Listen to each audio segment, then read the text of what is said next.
짤자쌤의 옛날 이야기.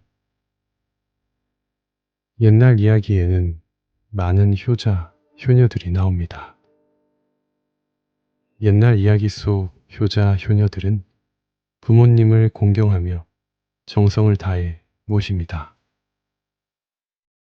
이런 옛날 이야기에서 볼 수 있듯이 우리 조상님들은 많은 가치들 중에서 효를 가장 강조하였습니다.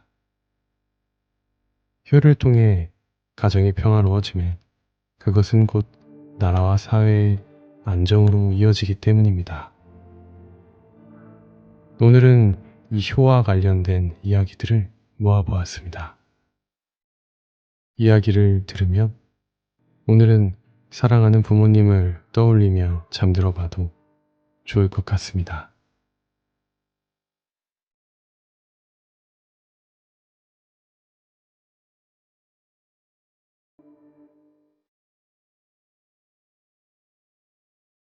효녀 심청.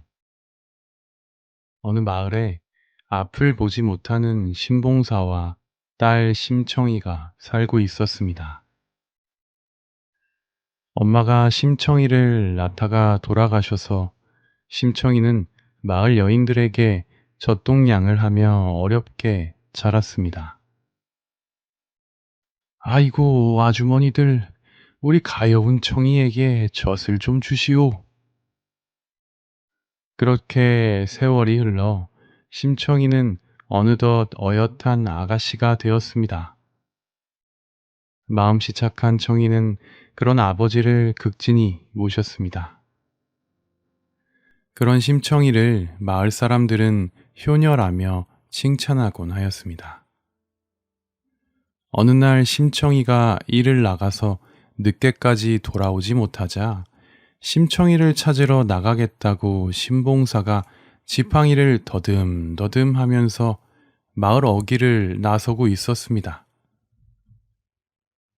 마을에는 조그만 강이 흐르고 있었는데 그 강 위를 다리를 건너던 신봉사는 그만 다리를 헛디뎌 강물에 풍덩 하고 빠지고 말았습니다.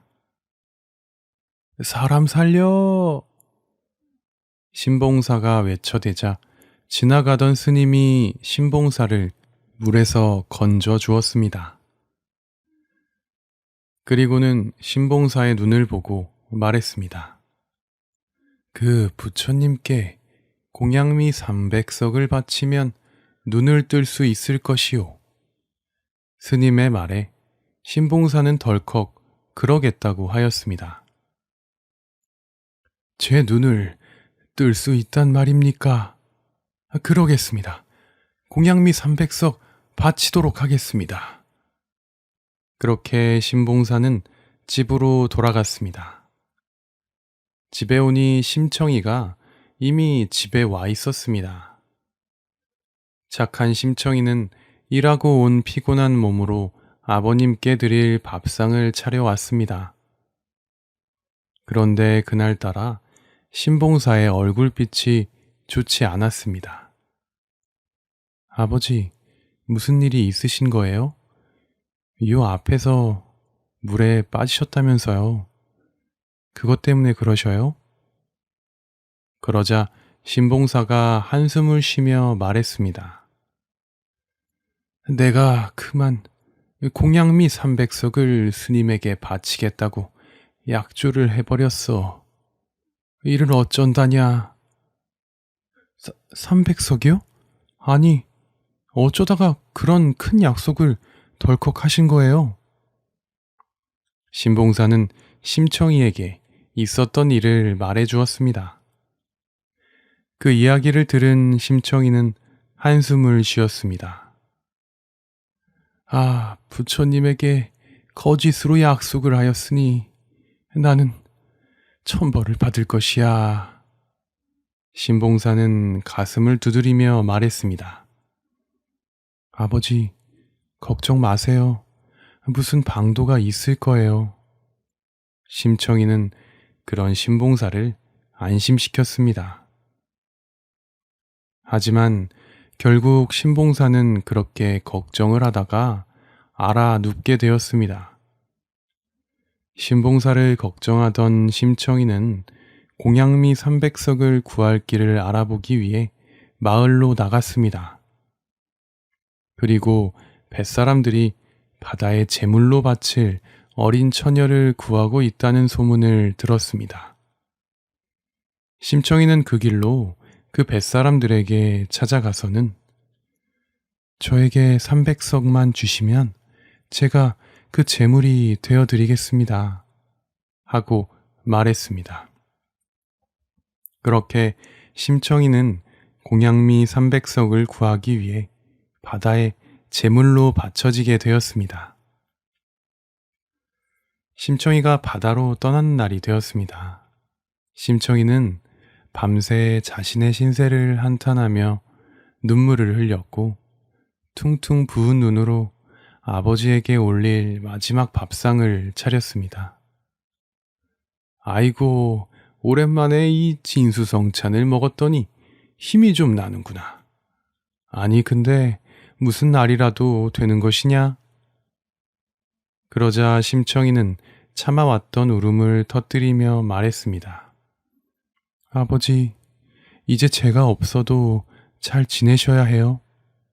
아버지보다 먼저 떠나는 이 딸의 불효를 용서하세요.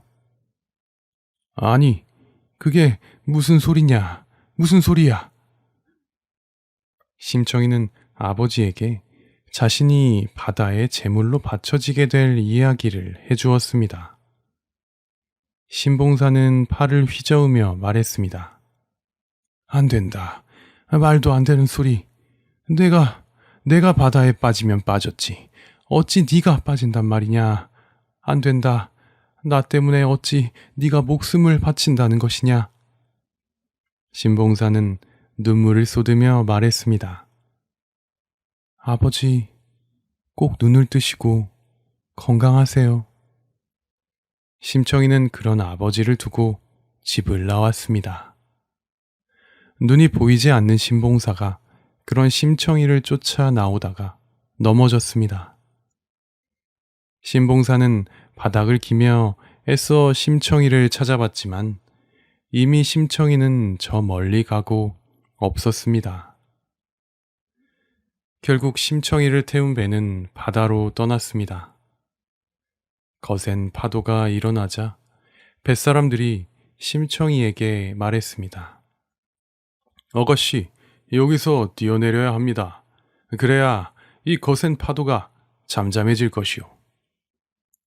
뱃머리에선 심청이는 마지막으로 기도했습니다. 제발 저희 아버지 눈을 뜨게 해주세요. 심청이는 그렇게 바다에 풍덩 몸을 던졌습니다.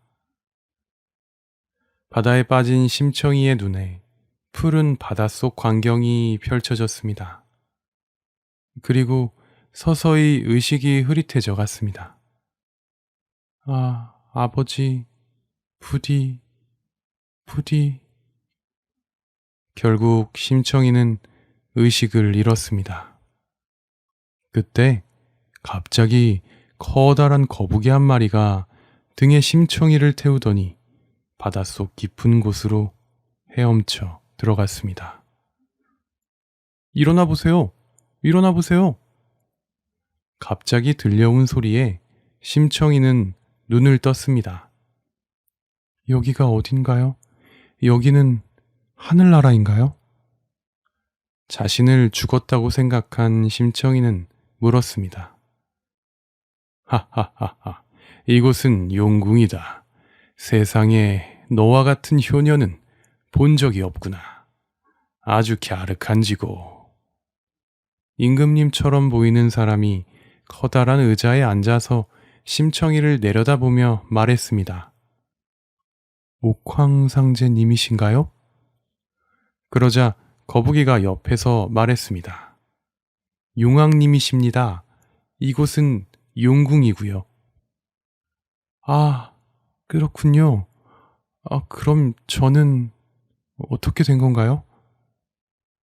제가 당신을 살려 데려오라는 용왕님의 명령을 받고 이곳으로 모시고 온 것입니다. 세상에, 제가 살아있다니. 그렇다. 네가 아버지를 생각하는 그 마음이 내가 너무나 큰 감동을 받았다. 나도 딸이 하나 있건만. 그래, 어쨌든. 그래, 너와 같은 딸을 둔 너의 아버지는 정말 좋겠구나. 내 너를 살려 다시 땅 위로 보내줄 테니 아버지와 행복하게 살아라. 용왕님, 정말 감사드립니다. 정말 감사해요. 그렇게 청이는 커다란 연꽃을 타고 바다 위로 떠오를 수 있었습니다. 한편 마침 이웃나라에 사신으로 갔던 왕자님이 일을 마치고 배를 타고 돌아오는 길이었습니다. 왕자는 뱃머리에 서서 넓디 넓은 바다를 보며 감상에 빠져 있었습니다. 그런데 그때 갑자기 바다 위로 커다란 연꽃이 떠오른 것을 발견했습니다. 아니, 세상에 저것은 무엇이냐? 바다 한가운데 저런 큰 꽃이 있다니. 저것은 연꽃인 듯 합니다. 신하들이 함께 신기해하며 말했습니다. 어서 저것을 배 위로 건져보거라. 왕자는 심청이가 타고 있는 연꽃을 배 위로 건져 올리게 하였습니다. 배 위에 올라온 연꽃은 한 입 한 입 열렸고 그 안에는 심청이가 누워 있었습니다. 아니, 이럴 수가. 하느님이 나에게 보내주신 나의 배필인가 보구나. 왕자는 연꽃에서 나온 심청이를 보고는 한눈에 반해버렸습니다. 신하들도 그런 심청이가 하늘이 보내준 사람이라고 생각하고 감탄하였습니다. 심청이는 깨어난 뒤 왕자와 만났고 두 사람은 배 위에서 함께 시간을 보내며 친해졌습니다. 심청이도 멋진 왕자가 아주 마음에 들었습니다. 궁으로 돌아오니 이미 그 소식을 전해 들은 임금은 심청이를 아주 반겨주었습니다. 아이고, 우리 왕자가 하늘이 내려준 여인을 만나다니 이것은 나라에 아주 좋은 징조로다. 왕은 바로 왕자와 심청이의 결혼을 추진하였습니다. 그때 심청이가 왕에게 한 가지 청을 하였습니다. 혼례를 축하하는 파티에 전국의 앞 못 보는 사람들을 모두 초대하고 싶습니다. 그것은 바로 자신의 아버지를 찾기 위한 것이었습니다. 오냐, 그렇게 하거라. 왕은 흔쾌히 수락하였습니다. 그렇게 수많은 봉사들이 지팡이를 더듬으며 궁으로 몰려들었습니다. 그러나 신봉사는 아무리 찾아봐도 보이지 않았습니다. 신봉사는 그러한 잔치가 열린다는 소식을 아예 모르고 있었습니다. 심청이가 제물로 바다에 빠진 뒤로 신봉사는 집안에 박혀서 매일 눈물로 하루를 지새고 있었기 때문입니다. 공양미 300석을 바쳐도 신봉사의 눈은 떠지지 않았습니다. 그런 모습이 걱정되었던 이웃집 아저씨가 찾아와 말했습니다. 이보게 신봉사, 그러지 말고 저 궁에서 앞이 안 보이는 사람들을 위한 연회를 베풀고 있다는데 한번 가보게나. 이런 일이 평생에 한번 있을까 말까 한 일 아닌가? 신봉사는 그 말을 듣고 잔치의 마지막 날이 되어서야 궁 앞으로 찾아갔습니다. 문 앞을 서성이는 신봉사를 발견한 심청이는 신봉사에게 바로 뛰어갔습니다. 아버지, 아버지. 갑자기 자신을 누군가가 아버지라고 부르며 왈칵 앉자 신봉사는 깜짝 놀랐습니다. 하지만 이내 그것이 심청이인 것을 알고는 더 깜짝 놀라 말했습니다. 아니, 네가 정말로 청이냐? 어디 한번 보자꾸나. 그 순간 신봉사의 눈이 번쩍 떠졌습니다. 아니, 아버지, 눈이 떠지셨어요. 그래, 정말이다. 우리 딸 얼굴이 보이는구나. 드디어. 신봉사는 처음으로 보는 심청이의 고운 얼굴을 어루만지며 눈물을 흘렸습니다. 우리 딸이 일이 생겼구나.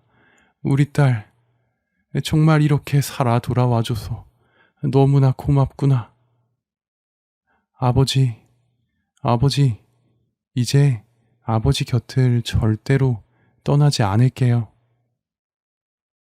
두 사람의 모습을 지켜보던 왕과 왕자, 그리고 궁궐의 모든 사람들은 눈물을 흘리며 함께 기뻐해 주었습니다.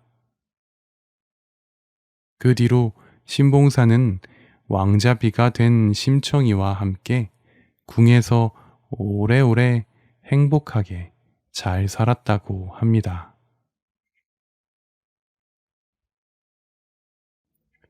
바리대기 공주. 아주 오랜 옛날 한 나라의 국왕이 왕비를 찾고 있었습니다. 아무리 찾아도 마땅한 왕비감이 나타나지 않아서 아주 오랜 기간 동안 헤맨 끝에 왕은 마음에 드는 한 여인을 찾아냈습니다.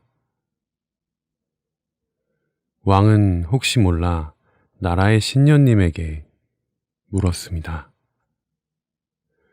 내가 이 처자를 왕비로 맞이하려고 하는데 괜찮겠는가? 그러자 신녀는 말했습니다. 올해 결혼을 하시면 딸을 7을 낳으실 것이며 내년에 결혼을 하시면 아들을 3을 낳게 되실 겁니다. 왕은 아들을 낳고 싶었지만 하루빨리 왕비를 맞이하고 싶은 마음에 서둘러 결혼을 하게 되었습니다. 결혼을 하고 얼마 뒤 왕비는 아이를 갖게 되었습니다. 왕은 신녀의 말이 마음에 걸렸지만 혹시나 하는 기대를 가졌습니다. 하지만 첫째는 딸이었습니다. 그리고 그렇게 둘째도 셋째도 내리 6가지 딸만 낳게 되었습니다. 왕자가 없으면 나의 왕위를 물려줄 수가 없는데 큰일이구나. 그렇게 왕비가 7번째 아이를 갖게 되자 왕은 그 아이에게 기대를 걸었습니다. 얼마 뒤 왕비가 아이를 낳게 되었습니다. 왕은 소식을 듣고 한 걸음에 왕비에게 달려갔습니다. 하지만 왕의 기대는 빗나갔습니다. 마마, 이번에도 공주를 낳았습니다. 왕비도 내심 실망을 하였는지 눈물을 흘리며 왕에게 말했습니다. 또 딸이란 말이냐? 이 나라의 운명이 어찌 되려고 이런단 말인가? 왕은 그 자리에 주저앉아 탄식했습니다.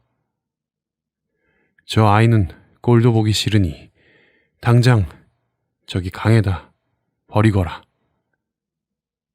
왕은 너무 화가 나서 이성을 잃고는 갓 태어난 공주를 강에다 버리라고 하였습니다. 왕비는 그러지 않게 해달라고 애원했지만 결국 왕의 명령을 따를 수밖에 없었습니다. 왕비는 옥으로 만든 함에 아이를 넣고 바리공주라고 적은 왕실의 비단 조각을 함께 넣어서 강물에 아이를 띄어보냈습니다. 딸아, 미안하다. 우리 딸, 좋은 부모를 만나렴. 왕비는 그 자리에서 한없이 울었습니다. 그런데 정말 신기한 일이 일어났습니다. 공주가 담긴 함이 강물에 떠내려가는데 갑자기 수많은 잉어떼가 나타나 그 함이 강물에 가라앉지 않게 해주었습니다. 잉어떼는 그 함을 강 건너편으로 안전하게 갈 수 있게 도와주었습니다. 강 건너편에는 평생을 성실하고 착하게 살아온 할아버지와 할머니 부부가 있었습니다. 아니, 여보, 저게 뭐랍니까?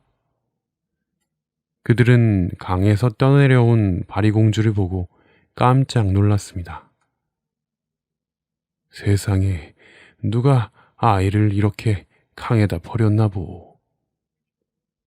할아버지는 바리공주를 안아들며 말했습니다. 여보, 이것 좀 보. 할머니가 옥함에 든 비단 조각을 들어 보이며 말했습니다. 바리공주라니, 이 비단은 왕실의 비단입니다. 내일 전에 왕실의 옷감을 몇 번 나른 적이 있소. 아무래도 이 나라의 공주님인가 봅니다. 할아버지는 그 비단을 자세히 살펴보며 말했습니다. 세상에, 공주님을 이렇게 버리다니. 할머니는 바리공주의 볼을 어루만져 주며 말했습니다. 마침 자식도 없이 외롭던 터에 할아버지와 할머니는 바리공주를 자식으로 키우기로 하였습니다. 할아버지와 할머니는 바리공주를 마치 친자식처럼 정성을 다해 키워주었습니다. 그렇게 세월이 흘러 바리공주는 잘 자라서 어여쁜 아가씨가 되었습니다. 그런데 궁궐에서는 아들이 없어 걱정을 하던 왕이 결국 아주 큰 병에 걸리게 되었습니다. 아무리 훌륭한 의원들이 와도 왕의 병을 치유할 수 있는 이는 없었습니다. 결국 나라의 신녀가 와서 왕의 상태를 보게 되었습니다. 그리고 신녀는 말했습니다. 왕께서는 하늘이 내리신 아이를 버리신 죄로 목숨을 다하실 것입니다. 그러자 왕은 깜짝 놀라 말했습니다. 지난번 왕비와 결혼을 할 때 신녀의 말을 듣지 않아 딸만 7을 낳았던 일을 기억했기 때문입니다. 아니, 그게 정말이냐? 그럼 어찌해야 하겠느냐? 내가 살 수 있는 방법이 없는가? 왕이 묻자 신녀가 대답했습니다. 모든 병을 낫게 해주는 약은 딱 한 가지가 있습니다. 그것은 죽은 자들만 갈 수 있는 서역국의 무장신선이 지키는 생명의 약수입니다. 신녀의 말을 들은 왕은 나라에 내놓으라 하는 장군들을 불러 모았습니다. 서역국에 가서 무장신선이 지키는 생명의 약수를 가져오는 자에게 내 다음 왕위를 약속하겠다. 왕의 말을 듣고 수많은 장군들이 서역국으로 갔습니다. 하지만 약수를 구해올 수 있던 장군은 아무도 없었습니다.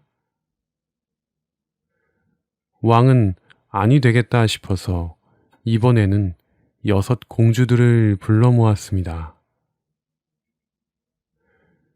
너희들 중에서 이 아비를 위해 서역국에 가서 약수를 가져올 아이가 있느냐? 네, 그럼 그 아이에게 내 왕위를 물려주도록 하겠다. 딸이라도 상관없다. 그러자 첫째 딸이 말했습니다.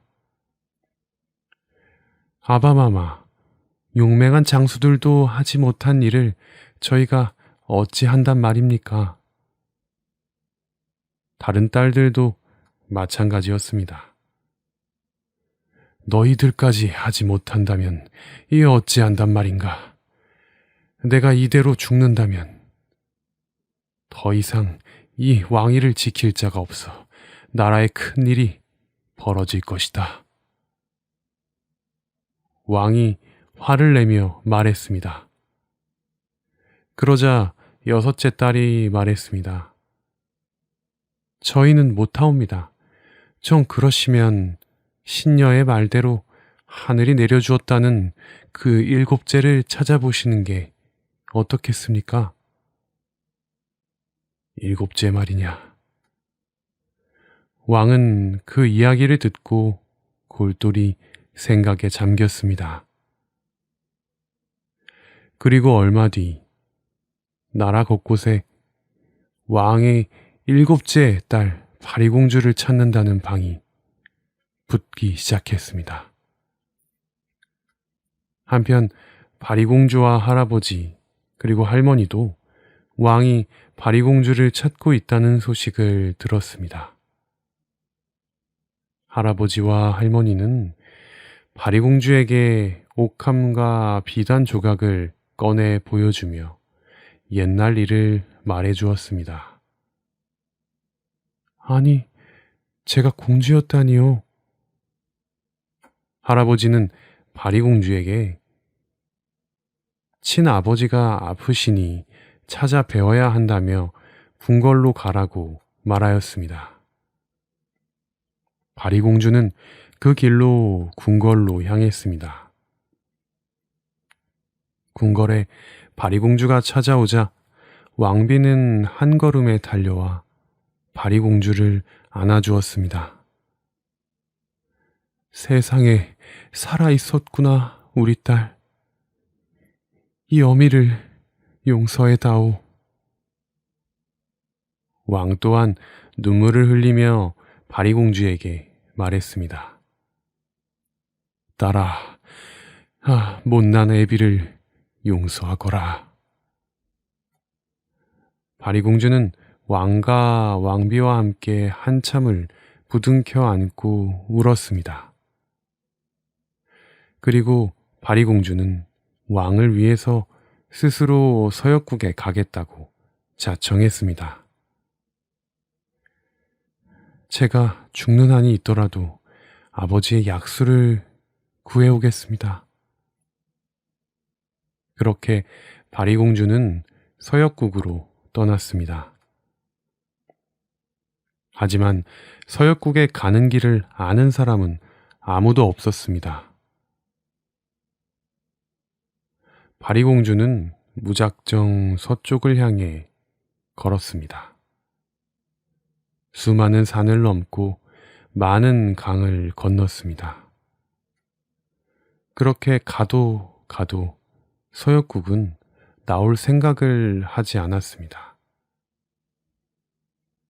하루는 어느 산길을 걷고 있는데 커다란 수레를 끙끙거리며 끌고 가는 한 할머니를 만나게 되었습니다. 바리공주는 그런 할머니를 그냥 지나칠 수 없어 수레의 뒤를 밀어주며 함께 가게 되었습니다. 한참을 수레를 밀어주어 할머니가 살고 있는 집에 도착하게 되었습니다. 할머니는 그제서야 수레를 뒤에서 밀고 있는 바리대기 공주를 발견했습니다. 아이고, 이럴 수가. 어쩐지 중간부터 너무 쉽게 수레가 끌려가더라니. 네가 나를 도와준 것이로구나. 정말 고맙다. 몰려 할머니, 힘드실 텐데 어서 들어가서 쉬세요. 아, 그러지 말고 들어와서 밥 한 술 뜨고 가거라. 그렇게 할머니의 집에서 할머니와 저녁 식사를 함께 하게 되었습니다. 저녁을 먹으며 바리공주는 서역국을 찾고 있다는 이야기를 할머니에게 하게 되었습니다. 그러자 할머니가 젓가락을 딱 놓더니 말했습니다. 서역국? 그 위험한 곳에 네가 왜 가려 한단 말이냐? 생각도 하지 말거라. 할머니는 무섭게 말했습니다. 아버지가 곧 돌아가실지도 모릅니다. 가서 약수를 구해야 합니다.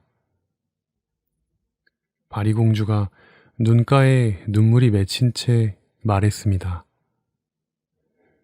이런 착한 아이를 보았는가? 서역국이라면 내가 잘 알고 있다. 내가 길을 알려주마. 하지만 그곳은 매우 위험하니 내가 주는 이 꽃나무와 방울을 들고 가거라. 바리공주는 할머니에게 꽃나무와 방울을 받았습니다. 그리고 할머니가 알려주는 길을 따라 드디어 서역국의 입구에 도착하게 되었습니다. 그런데 입구에 도착하자마자 그곳을 지키는 사나운 늑대들이 바리공주를 공격하기 시작했습니다. 바리공주는 할머니가 준 꽃나무를 들고 흔들었습니다. 그러자 꽃나무의 향기를 맡은 늑대들이 배를 깔고 바리공주에게 재롱을 피워댔습니다. 바리공주는 그렇게 서역국으로 들어갔습니다. 서역국 안으로 들어가니 서역국의 수많은 귀신들이 살아있는 바리공주의 생기를 빼앗겠다고 달려들었습니다. 바리공주는 이번에는 할머니가 준 방울을 흔들었습니다. 그 방울 소리를 듣자 귀신들은 비명을 지르며 도망쳤습니다. 그렇게 서역국 깊은 곳으로 들어간 바리공주는 드디어 몸집이 아주 크고 훤칠한 장군을 만나게 되었습니다. 그리고 그 장군의 뒤로 약수처럼 보이는 냇물이 흐르고 있었습니다. 그 장군이 바로 무장신선이었습니다. 아니, 이곳은 산 사람이 들어올 수 없는 곳이거늘 네가 어찌 이곳에 들어올 수 있었던 것이냐? 무장신선은 무서운 표정으로 말했습니다. 바리공주는 무서웠지만 당당하게 말했습니다. 저는 바리공주라 합니다.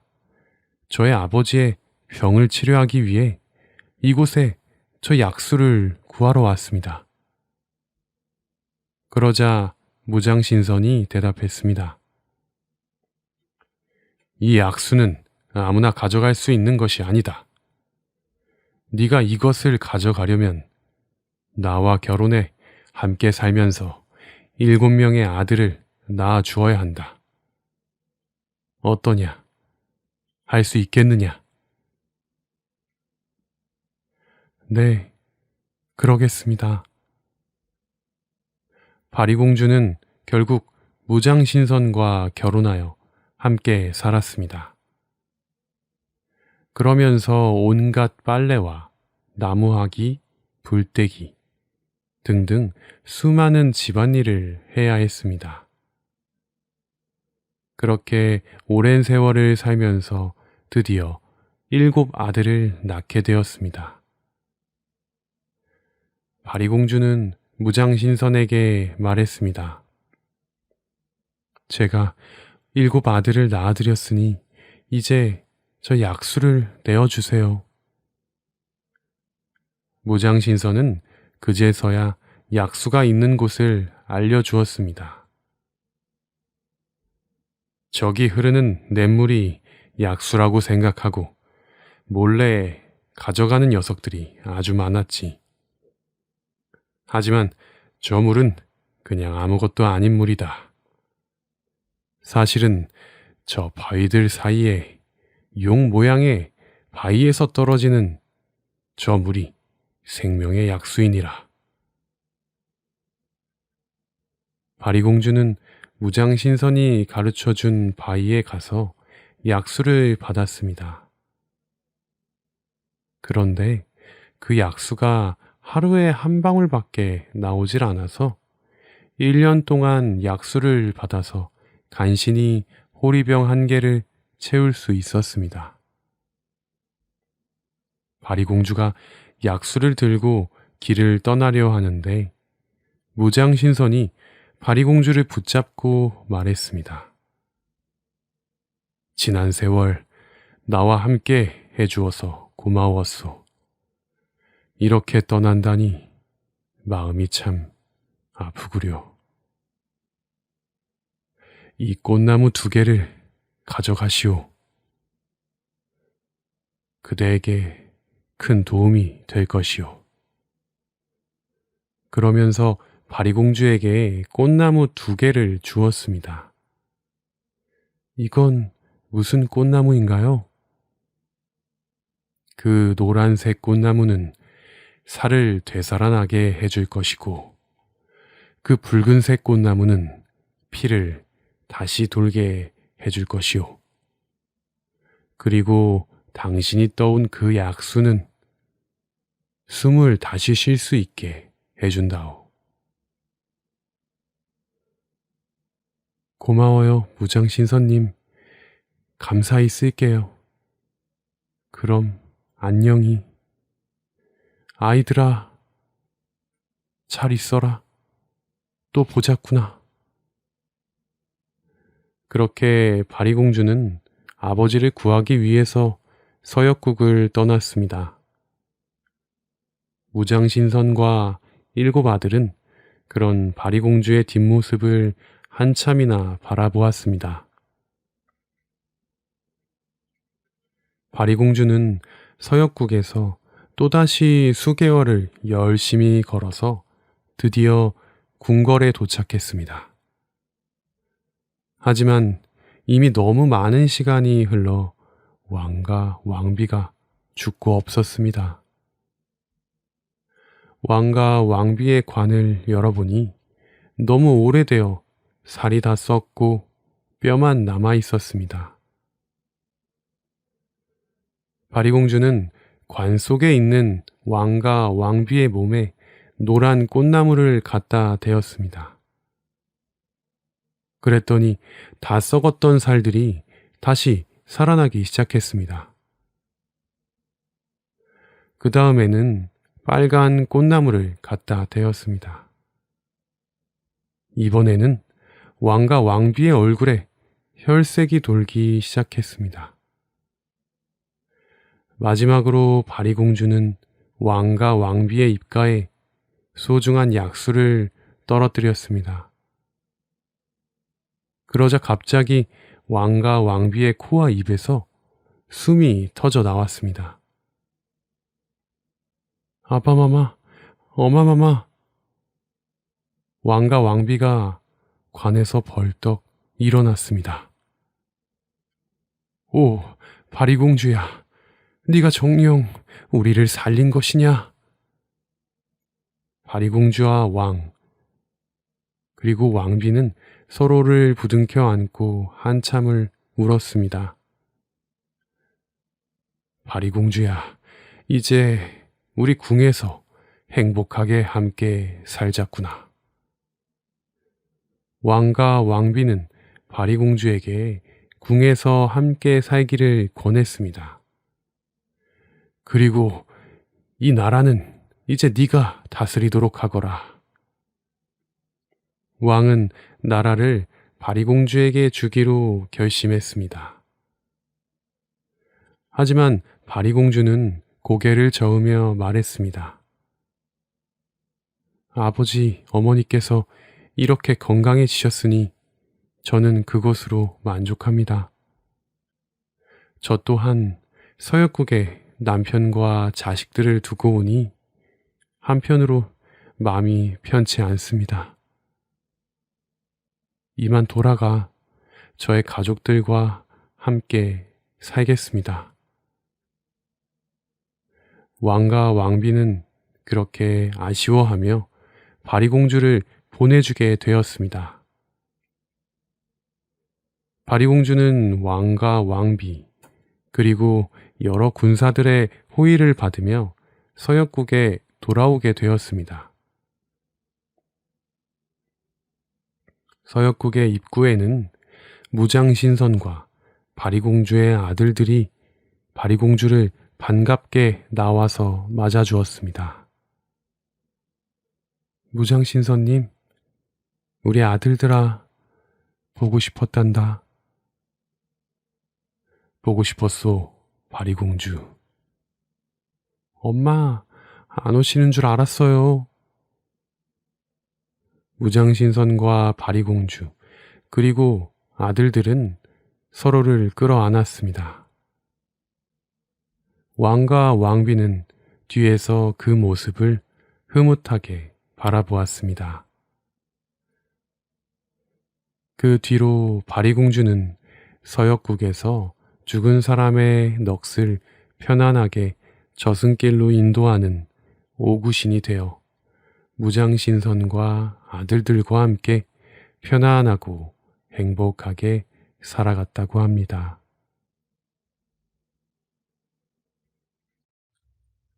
청개구리 이야기.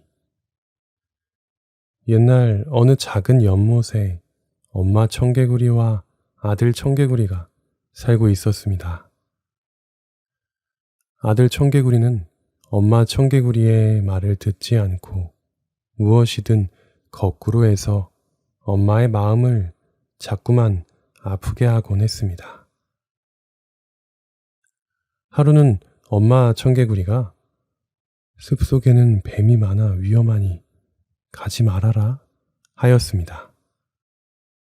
네, 어머니, 알겠어요. 대답한 아들 청개구리는 일부러 숲에 놀러 갔다 하마터면 뱀한테 잡아먹힐 뻔하였습니다.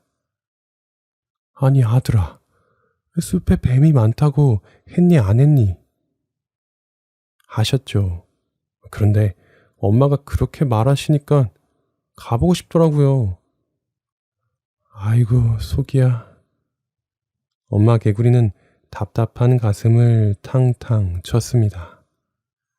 그렇게 아들 청개구리는 늘 엄마 청개구리가 하라는 대로 안 하고 반대로만 하였습니다. 엄마 청개구리가 개굴개굴 하고 울어보렴 하고 우는 법을 가르쳐 주면 아들 청개구리는 어김없이 굴게 굴게 굴게 굴게 하고 울었습니다. 말을 듣지 않는 아들 청개구리 때문에 엄마 청개구리는 매일 너무 마음이 아팠지만 아들 청개구리는 어느 하루도 엄마 청개구리의 말을 듣는 날 없이 반대로만 행동하며 계속 속을 썩였습니다. 어느 날 연못 바깥에 황새 한 마리가 와서 먹이를 구하고 있었습니다. 엄마 청개구리는 아들에게 절대로 연못 바깥으로 나가지 말라고 신신당부를 하였습니다. 하지만 아들 청개구리는 그런 엄마의 말에 반대로 행동했습니다. 결국 연못 바깥으로 나간 아들 청개구리를 황새가 발견했습니다. 옳거니 오늘은 너를 잡아먹어야겠다. 으악! 황새가 아들 청개구리를 잡아먹으려 하자 갑자기 엄마 청개구리가 나타나 아들 청개구리를 구해주었습니다. 엄마 청개구리와 아들 청개구리는 황급히 연못으로 도망가려 했지만 결국 엄마 청개구리는 황새의 부리에 찔려 크게 다치고 말았습니다. 아들 청개구리만을 걱정하며 속상해하던 엄마 청개구리는 결국 그 상처로 병이 나서 쓰러져 버렸습니다.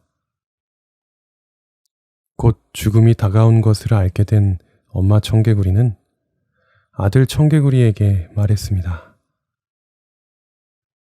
아들아, 나는 이제 얼마 살지 못할 것 같구나. 내가 죽으면 꼭 냇가에 묻어주려무나. 엄마 청개구리는 이 말을 남기고 숨을 거두고 말았습니다.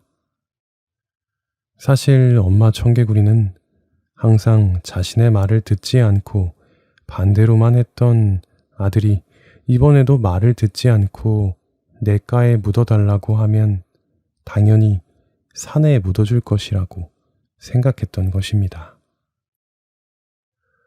그런데 엄마 청개구리가 죽자 아들은 매우 슬퍼하며 그동안 저질렀던 자신의 불효를 뉘우쳤고 엄마의 마음을 깊이 헤아리게 되었습니다.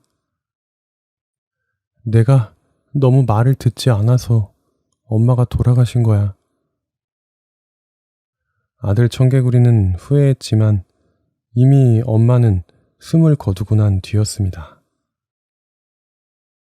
아들 청개구리는 엄마가 죽기 전 마지막으로 한 이야기를 꼭 그대로 해야겠다고 생각했고 엄마의 말대로 엄마 청개구리를 냇가에 묻어주었습니다. 그리고 혹시라도 엄마의 무덤이 냇물에 떠내려가지 않을까 크게 소리내어 울었습니다.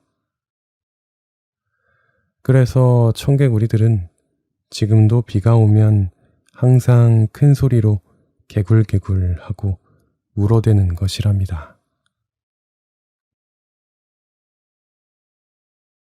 할미꽃. 아주 먼 옛날 어느 마을에 남편을 일찍 여인 어머니가 3명의 딸과 함께 살고 있었습니다. 그들은 매우 가난하였기에 남의 집에 가서 빨래를 해주거나 바느질을 해주며 겨우겨우 하루를 살아갔습니다. 그렇게 어머니는 손이 다 터서 갈라지고 허리가 구부러지도록 열심히 일을 하며 세 딸 아이를 정성스럽게 키웠습니다. 시간이 흘러 예쁜 처녀로 자라난 세 딸들은 시집갈 나이가 되었습니다. 어머니는 첫째 딸에게 물어보았습니다. 딸아, 너는 어떤 사람에게로 시집을 가고 싶니? 그러자 첫째 딸은 대답했습니다. 저는 꼭 부잣집으로 시집 가고 싶어요. 가난은 이제 싫어요.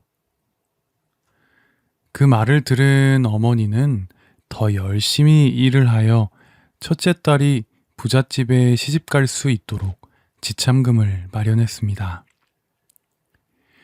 결국 큰딸은 소원대로 한 고개 너머에 있는 건넌마을 부잣집으로 시집을 가게 되었습니다. 첫째 딸을 시집 보낸 뒤 어머니는 둘째 딸을 불러서 물었습니다. 딸아, 너는 어떤 사람에게 시집을 가고 싶니? 그러자 둘째 딸이 대답했습니다. 어머니, 저는 높은 관직에 있는 선비에게 시집을 가겠어요. 어머니는 이번에도 열심히 일을 해서 둘째 딸을 두 고개 너머에 있는 높은 관직을 가진 선비에게 시집을 보냈습니다. 두 딸을 시집 보내고 나니 아무것도 남지 않았던 어머니는 너무나 걱정이 되어 한숨을 푹 쉬며 셋째 딸에게 말했습니다. 딸아, 너에게는 아무것도 줄 게 없으니 어찌하느냐? 너도 시집을 가야 하는데. 그러자 셋째 딸은 말했습니다. 어머니, 걱정 마세요. 저는 그저 착하고 부지런한 사람이면 된답니다. 그렇게 말한 셋째 딸은 얼마 뒤에 새 고개 넘어 마을에 살고 있는 아주 착하고 부지런하지만 가난한 농부에게 시집을 가게 되었습니다. 세 딸을 시집 보낸 어머니는 여전히 쉬지 않고 남의 집 일을 대신해주며 어렵게 하루하루 살아갔습니다. 그러면서도 늘 시집간 딸들을 걱정했습니다. 그래서 어느 날은 한 고개 넘어 첫째 딸의 집에 가서 집안일을 도와주고 그 다음 날은 두 고개 넘어 둘째 딸의 집에 가서 집안일을 도와주었습니다. 세 고개 넘어 가난한 농부와 살고 있는 셋째 딸은 그런 어머니를 항상 걱정하였습니다. 그래서 어머니를 자주 찾아왔습니다. 어머니, 그러다가 병나시겠어요. 이제 어머니의 몸도 좀 챙기세요. 딸은 그렇게 말하며 따뜻한 밥도 지어주고 어머니의 일들도 도와주었습니다. 그리고 어렵게 모은 돈도 조금씩 가져다 주었습니다. 하지만 셋째 딸보다 가까이 사는 첫째와 둘째는 단 한 번도 어머니를 찾아오지 않았습니다. 어느덧 세월이 흘러 어머니는 허리가 잔뜩 굽은 꼬부랑 할머니가 되었습니다. 곱던 얼굴에는 주름이 한가득이 되었고 무릎이며 허리며 성한 곳이 없었습니다. 차가운 바람이 쌩쌩 부는 어느 추운 날에 어머니는 왠지 딸들이 너무 보고 싶어졌습니다. 그래서 지팡이로 간신히 몸을 일으켜 눈보라를 헤치며 딸을 만나러 길을 나섰습니다. 어머니는 눈길에서 몇 번을 넘어지며 간신히 한 고개를 넘어서 첫째 딸의 집이 보이는 곳까지 도착하였습니다. 얘야, 첫째야, 내가 왔다. 어머니는 힘없는 목소리로 딸을 불렀습니다. 하지만 소리를 듣고 문을 열고 나온 첫째 딸은 어머니를 반기기는커녕 잔뜩 투덜대며 말했습니다. 어머니, 하필이면 잔칫날에 찾아오시면 어떡해요? 지금 여기 음식 준비하느라 바쁘니까 도와주실 거 아니면 밥이나 한 그릇 드시고 얼른 돌아가세요. 어머니는 딸을 도와주고 싶었지만 몸이 성치 않아 방해가 될까 걱정이 되어 딸이 내어준 찬밥 한 덩어리만 얻어먹고 급하게 첫째 딸의 집을 나왔습니다.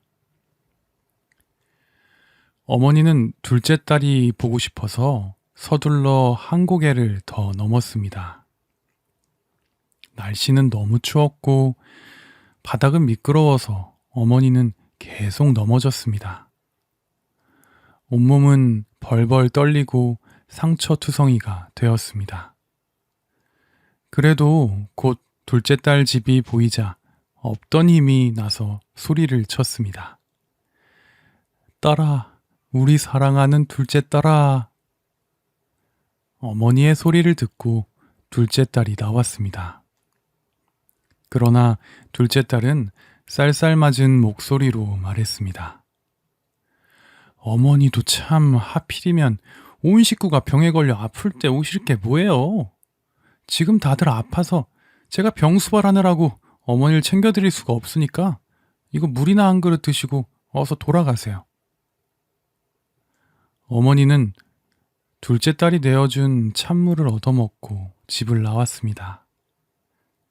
첫째와 둘째 딸을 본 어머니는 이제 막내딸을 보러 걸음을 재촉했습니다. 비틀거리는 몸을 간신히 지팡이로 일으켜 세우고 한 걸음 한 걸음을 옮겼습니다. 높은 고개를 간신히 오르다가 넘어져서 구르고 또 넘어져서 굴러도 딸을 보고 싶은 마음에 다시 일어나서 계속 걸었습니다. 어느새 시간이 많이 지나서 해가 지고 날이 어두워졌습니다. 그러자 날씨는 더욱 추워졌습니다. 콜록콜록. 어머니는 몸이 으슬으슬 떨리고 너무 추웠습니다. 점점 눈앞이 흐려져 갔습니다. 드디어 저 멀리 셋째 딸이 살고 있는 초가집이 보였습니다. 그러나 눈앞에 보이는 셋째 딸의 집까지 더 이상 걸음을 뗄 수가 없었습니다. 착한 막내딸의 얼굴을 떠올리며 마지막 안간힘을 내던 어머니는 결국 그 자리에 쓰러지고 말았습니다. 우리 막내야, 우리 착한 막내. 어머니는 애타게 막내를 부르다 결국 숨을 거두고 말았습니다. 며칠 후 언제나 그랬듯 어머니를 찾아가기 위해 고개를 넘던 막내딸은 싸늘하게 굳어있는 어머니를 발견하게 되었습니다. 어머니, 이럴 수가. 어머니, 일어나세요. 어머니. 막내딸은 슬퍼하며 어머니를 양지바른 언덕에 묻어드렸습니다.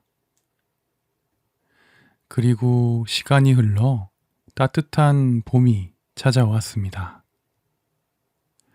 막내딸은 어머니의 무덤을 찾아가서 훌쩍훌쩍 눈물을 훔치고 있었습니다. 그런데 어머니의 무덤 위로 태어나서 처음 보는 아주 예쁜 꽃이 피어 있었습니다. 꽃은 마치 등이 굽어 있는 어머니의 모습을 닮아 있었습니다. 막내딸은 그 꽃에서 어머니의 얼굴을 볼 수 있었습니다. 그 후로 사람들은 그 꽃을 할미꽃이라고 부르게 되었답니다. 마지막까지 자식을 걱정하다 세상을 떠난 어머니의 깊은 사랑을 생각하면 우리도 부모님께 한 번 더 사랑한다고 말씀드려보면 좋겠습니다.